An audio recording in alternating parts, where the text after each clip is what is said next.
Good morning, San Andreas, and welcome to Weazel News. We have some breaking news for you this morning.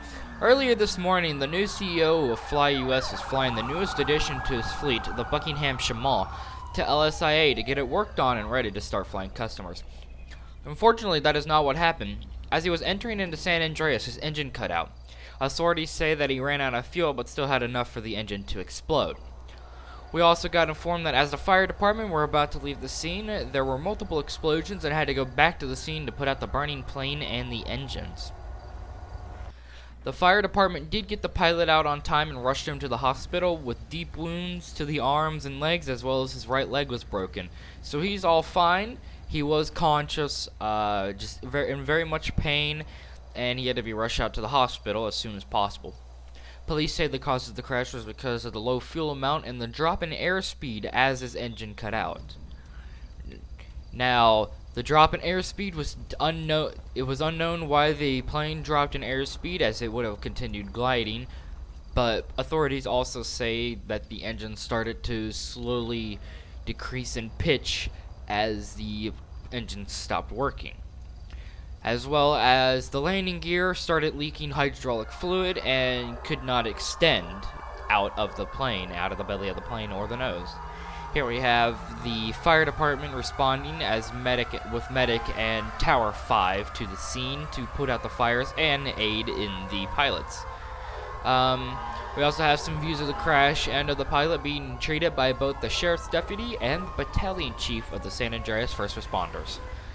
Here we have the medics trying to get through the median so that way they can get into the crash, as well as they're moving the pilot away from the area of the crash. That way, in case the engine does explode, he's out of harm's way as much as possible. Here we have another view of the pilot being treated by a sheriff's deputy and a battalion chief, as well as the engine with some sheriff deputies. Again, another view of the engine. Man, that is one nasty crash. It also took out one of the wings. Here we have Medic 59 backing up. There you can see the CEO. I believe his name is Jonathan Randall, the newest CEO of Fly US. And he was just adding a new addition to his fleet, went out and flew to get the new plane, and as he was coming back, his engine cut out because of the lack of fuel. So that actually is something that happened, sadly. We all hope that he's okay and everything. Here's him being treated by the paramedics. They had to rush him out to the hospital. They didn't spend too much time. We've got some firefighters putting out the flames of the engine as right now. And again, this is all live from Weazel News. All these firefighters are putting out the engines of this plane, Buckingham Shamal, with the Fly US livery on it. One of the wings is missing. It's kind of scraped up and dented, but everything should be good. Hopefully he can get a new plane in due time whenever he finally recovers.